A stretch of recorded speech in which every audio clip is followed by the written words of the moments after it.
Om Shanti. Universe रिश्ता ऐसे तोड़ता है।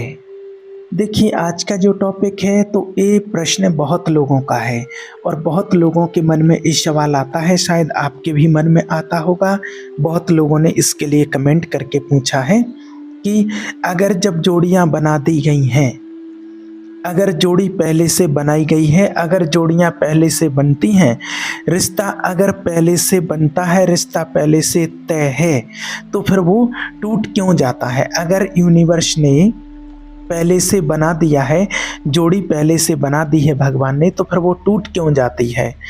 मतलब कहने का कि अगर किसी की किस्मत में कोई व्यक्ति है तो फिर उसका प्रारब्ध वो बदल क्यों जाता है? जिस व्यक्ति से उसकी शादी होनी है, शादी हो गई है, तो उसके बाद फिर बीच में जोड़ी क्यों टूट जाती है? रिश्ते आखिरकार टूट क्यों जाते हैं? तो ये बहुत क्वेश्चन ऐसे लोगों के मन में है और होते भी हैं, क्योंकि ऐसा प्रैक्टिकल होते हुए देख रहे हैं। तो सबसे पहली बात इस बात को समझना है कि ये प्रश्न आपके दिमाग में आ क्यों रहा है। इसके भी दो कारण हैं। सबसे पहला एक तो ये है कि आपने जो देखिए प्रारब्ध का जो सिस्टम होता है, जो कर्म का फल होता है, जो प्रारब्ध का सिद्धांत है, उसको सही से समझा नहीं है। दूसरा कारण ये होता है कि आप उस चीज़ को अगर समझ रहे हैं तो आप उसको एक्सेप्ट नहीं कर रहे हैं, आप उसको स्वीकार नहीं कर रहे हैं, उस सच्चाई को आप स्वीकार नहीं करना चाहते हैं। इसमें से कोई दो में से एक कारण हो सकते हैं। चाहे कुछ भी हो, लेकिन आपको इस बात को मानना तो पड़ेगा और ये सच भी है। होता क्या है, देखिए, कोई भी चीज़ आपके साथ में होती है, कोई भी घटना आपके साथ में घटती है। मान लीजिए कि आपकी शादी हो जाती है किसी लड़की से या किसी लड़के से हो जाती है शादी। अब होता क्या है कि जब शादी हुई है उस टाइम पर उसके वो ऐसे योग थे, ऐसे संयोग थे, कब से? पिछले जन्म के कर्मों के जो क्रियमाण कर्म थे उसकी वजह से, उन कर्मों के अब जा करके उनका प्रारब्ध आपको मिल रहा है। तो कुछ कर्म जो थे आपके पूर्व जन्म के जो कर्म थे, तो ऐसा नहीं है कि जो सारे कर्म थे उस कर्म का, सारे कर्मों का फल प्रारब्ध एक साथ आपको एक ही टाइम पर मिल रहा है। नहीं, मान लीजिए कि आपने इतने कर्म किए, आपने जो कर्म किए हैं, आपने जितने जो भी कर्म किए हैं उसमें से थोड़ा जो क्रियमाण कर्म थे तो वो फिर आपका धीरे धीरे करके प्रारब्ध बने जो अभी मिला है।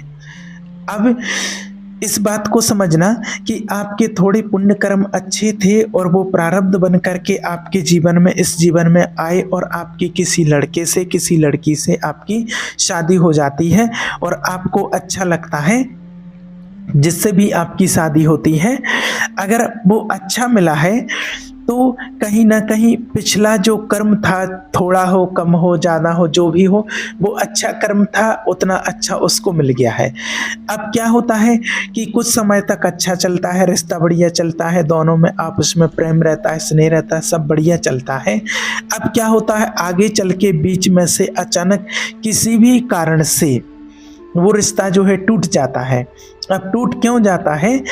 उस रिश्ते का टूटना या उससे अलग होना, दूसरे में एक दूसरे से विच्छेद होना, अलग हो जाना, डिवोर्स हो जाना, तलाक हो जाना या ब्रेकअप हो जाना, आप इसको कुछ भी कह सकते हैं अपने हिसाब से, जो भी आपको लगता है। सीधी सी बात है कि कुल मिलाकर के उन दोनों में वियोग होना। और पहले क्या था? पहले संयोग था, क्योंकि संयोग के योग थे, उन दोनों को मिलना था, वो मिल गए, शादी के बंधन में बंध गए और अपने ही कुछ कर्मों के प्रारब्ध से वो मिले हुए थे, जो भी उनके अच्छे कर्म थे। अब क्या होता है कि ऐसा तो नहीं होता है कि हर व्यक्ति के सारे अच्छे ही कर्म हो, कुछ कर्म उसके ऐसे भी रहते हैं, आपके भी रहते हैं, सभी के रहते हैं। पिछले जन्म में या उसके और पहले जन्म में उन कुछ दूसरे कर्मों की वजह से, अगर जो कर्म खराब होते हैं मान लीजिए, तो उन दूसरे कर्मों की वजह से फिर वहाँ उसको वियोग मिलता है। पत्नी से वियोग मिलता है, या फिर शादी नहीं हुई है और जब तक शादी हो नहीं पाई है तब तक एंगेजमेंट हुई है तो सगाई टूट जाना, या फिर सगाई होने के बाद कुछ दिन तक सगाई रहना फिर टूट जाना। ये सब क्या हो रहा है, ये अलग अलग चीज़ें क्यों हो रही, अलग अलग कंडीशन क्यों बन रही। किसी की शादी हो गई तो 2 साल तक उनका रिश्ता चला, उसके बाद डिवोर्स हुआ, किसी का 4 साल में हुआ, किसी का 6 महीने में हो गया, किसी का 1 ही महीने में हो गया, और किसी की शादी ही नहीं हो पाई, उसके पहले ही सगाई टूट गई है, एंगेजमेंट टूट गई है। तो ऐसा सबके साथ अलग अलग क्यों हो रहा है, क्योंकि कर्म भी सबके अलग अलग होते हैं। अलग अलग कर्म होते हैं तो अलग अलग उनको प्रारब्ध मिलना है, सबके एक जैसा नहीं होना है। सबके अलग अलग तरीके के योग भी बनेंगे, सबके अलग अलग टाइम पर। अब होता क्या है, किसी की शादी टूट जाती है, डिवोर्स हो जाता है, या किसी की सगाई टूट जाती है।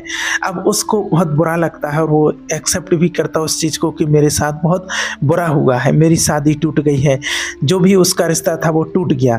अब बुरा लगा उसको वहाँ पर, लेकिन कुछ समय के बाद आगे चल करके और फिर क्या होता है, साल 6 महीने के बाद उसका कहीं ना कहीं फिर उसका संबंध जुड़ जाता है, दोबारा से हो जाता है। तो अब वो व्यक्ति क्या सोचता है कि ये बढ़िया रहा, पहले का जो रिश्ता था, पहले की जो लड़की थी या लड़का था, ये उससे अच्छा है, ये उससे अच्छा लग रहा है।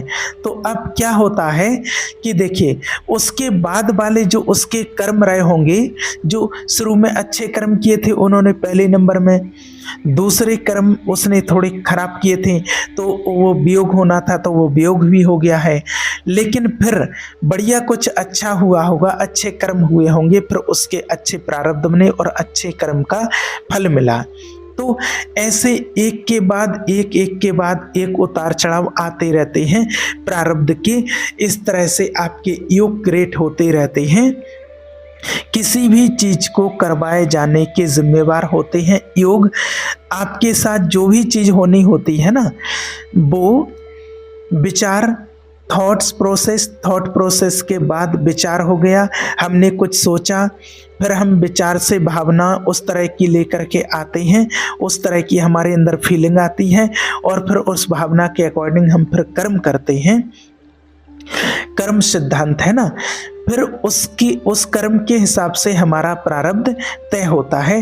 अब वो प्रारब्ध कितने दिन में मिलता है इसका कोई फिक्स नहीं है कि इतने दिन में मिल जाएगा, इतने दिन में मिल जाएगा, इतने दिन में वो कर्म फल दे जाएगा, लेकिन ये निश्चित नहीं है। लेकिन आपका जो पिछला कर्म है, पिछले साल का कहो या इस जन्म का कहो, तो उसका प्रारब्ध आपको जरूर भुगतना पड़ेगा, कभी ना कभी एक ना एक दिन आपको जरूर मिलता है।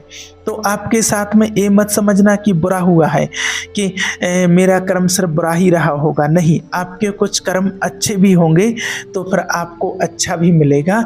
और जो बीच में विक्षेप हुआ है, चाहे शादी टूटी हो या ब्रेकअप हुआ हो या सगाई टूटी हो, जो भी हुआ हो, या जैसे कोई 2 साल तक साथ में रहे हैं, कोई 1 साल तक साथ में रहे, कोई 10 साल तक साथ में रहे, कई लोगों के 10-10 साल के बाद भी डिवोर्स हो जाते हैं, कई लोगों के बच्चे हो जाते हैं, उसके बाद डिवोर्स होते हैं। तो ये सारी जो प्रक्रिया होती है, ये जो सारी प्रक्रिया चलती रहती है, ये पहले से सेटअप होती है कि आपको कितने साल तक, कितने दिन तक, कितने घंटे तक, कितने मिनट तक किस इंसान के साथ में रहना है। उसके बाद फिर आपको कहाँ जाना है, उसके बाद आपका हिसाब किताब कहाँ बना हुआ है, वहाँ उसको जाना होता है।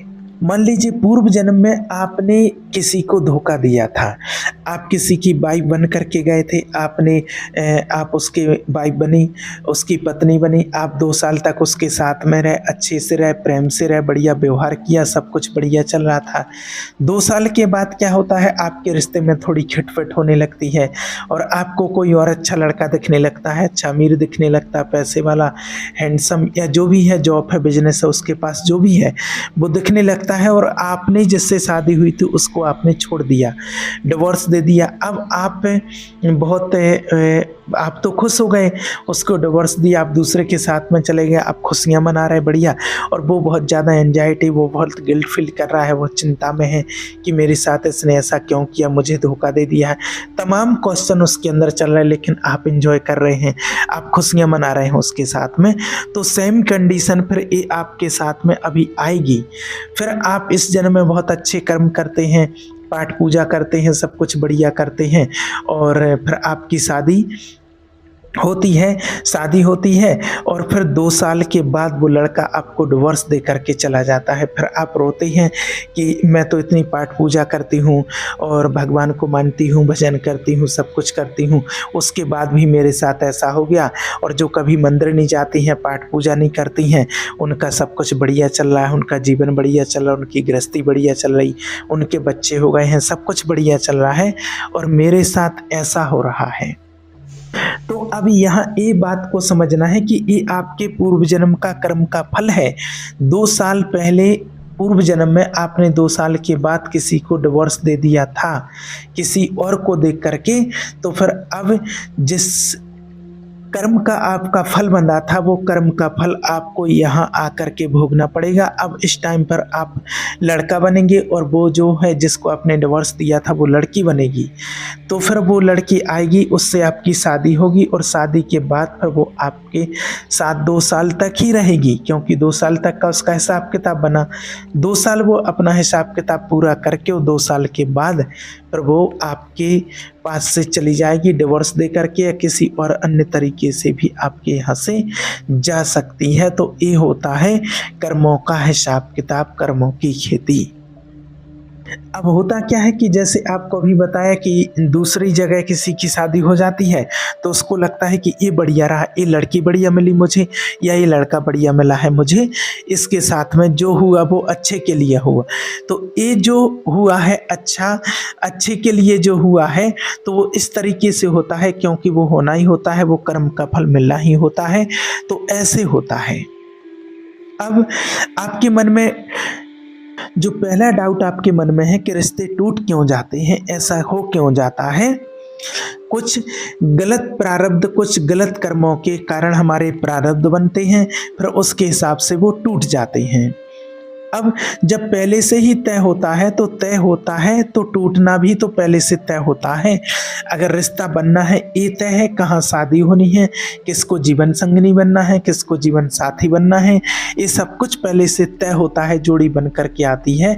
तो पहले से ये भी तो तय होता है कि कितने साल तक आपको उसके पास रहना है और उसके बाद फिर आपको कहाँ जाना है, ये भी सब कुछ पहले से तय होता है। इसको हमें एक्सेप्ट करना होगा, क्योंकि जब हम एक गुलाब का फूल होता है और एक गुलाब के फूल में आपने देखा होगा कि उसमें फूल होते हैं, तो गुलाब के फूल में फूल हैं तो उसमें कांटे भी होते हैं, हमें उसको एक्सेप्ट करना होता है। अगर आपको फूल तोड़ना है तो आपको कांटे की झाड़ियों से होते हुए जाना पड़ेगा, तभी आप गुलाब का फूल तोड़ सकते हैं। आप उसको डायरेक्टली अलग नहीं कर सकते हैं। अगर आप दूध को एक्सेप्ट करते हैं तो आपको छाछ को भी एक्सेप्ट करना होगा, भले वो खट्टी हो लेकिन दोनों का कलर एक जैसा होता है। तो आप चीज़ों को इस तरह से देखिए कि आप अगर अच्छे को एक्सेप्ट कर रहे हैं तो बुरा भी आपके पास आएगा। अगर आप अभी शांति से हो, खुश हो, तो दुख आएगा कुछ समय के बाद आपके पास और आपको उसको एक्सेप्ट करना ही पड़ेगा। दुख का भी नंबर है, उसका भी नंबर आता है, पर हम क्या सोचते हैं कि बस सुख ही सुख रहे, तो ऐसा हो ही नहीं सकता है। और अगर आपके साथ में अभी दुख जुड़ा हुआ है तो ये चक्र चल रहा है कि आपके सामने सुख भी आने वाला है, अभी दुख है तो सुख भी आने वाला है, आपका वेट कर रहा है। अब सुख का मतलब यहाँ पर आप ये मत समझना कि सुख का मतलब सिर्फ पैसा या मनी नहीं होता है, आत्मीय सुख हो सकता है, संतोष आपके मन का,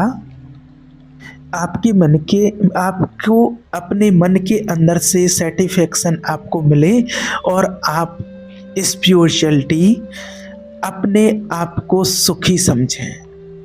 क्योंकि वास्तव में आप प्रैक्टिकली तो आप देखते ही होंगे और देखो भी कि इंसान के पास चाहे कितना भी पैसा आ जाए, कुछ भी हो जाए, फिर भी सुखी नहीं रहता है। मतलब कि वो संतुष्ट नहीं है, वो संतुष्ट नहीं हुआ है, अभी उसका मन अशांत रहता है। तो इसमें आपको जो बात बताई है इसमें एक क्लियर करना है, एक क्लियर करने की कोशिश की है कि जो भी चीज़ हो रही है वो ऐसे ही नहीं हो रही है, वो करवाई जा रही है आपके कर्मों के हिसाब से। आपके साथ में उस चीज़ को जोड़ा जा रहा है, आपके साथ ऐड किया जा रहा है। आपकी लाइफ में धीरे-धीरे करके कर्मों की वजह से वो आपके कर्मों से आपको अच्छे या बुरे प्रारब्ध जो ही हैं वो आपके पिछले कर्मों के हिसाब से आपको मिल रहे हैं। आप कितना भी कुछ सोच लो, अब कुछ लोग बोलेंगे, कुछ लोग सोचेंगे कि अभी तो हम बहुत अच्छे कर्म कर रहे हैं, फिर वो कहाँ गए हैं? तो आपको ये नहीं पता है कि आपने पिछले जन्म में कितने लेवल के कर्म किए थे, ये नहीं पता आपको। तो ये कारण से हमें ये थोड़ी पता कि आज जो आप अच्छा कर भी रहे हो तो उससे जितना लेवल का बुरा होने वाला था उससे कहीं ना कहीं वो डायरेक्ट हो जाता है। तभी तो आपके साथ बुरा तो होता है लेकिन इतना बुरा नहीं होता है जितना आप सोचते हो सकता है कि उससे भी ज़्यादा बुरा और हो जाए जितना आपका हुआ है अभी। तो जैसे मान लीजिए अगर किसी के 500 रुपये खो गए तो बहुत दुखी हो जाते हैं, लेकिन अगर 50,000 खो जाते तो अब होता क्या है कि वो 500 में ही बहुत गिल्ट फील करते हैं कि मेरे साथ बहुत नुकसान हो गया है, मेरा इतने का नुकसान हो गया है। ये एक एग्जाम्पल है आपके लिए। इसलिए आप इस बात को निश्चित मान लीजिए कि जो कुछ भी लाइफ में होता है वो हमारे कर्मों के अनुसार ही होता है। मिलना बिछड़ना, किसको किसके साथ कब तक रहना है, कितने समय तक कब तक उसको बिछड़ना है, ये सब कुछ होता है अपने कर्मों के आधार पर। पूर्व जन्म के कर्म निश्चित किए जाते हैं। ठीक है। ओम शांति।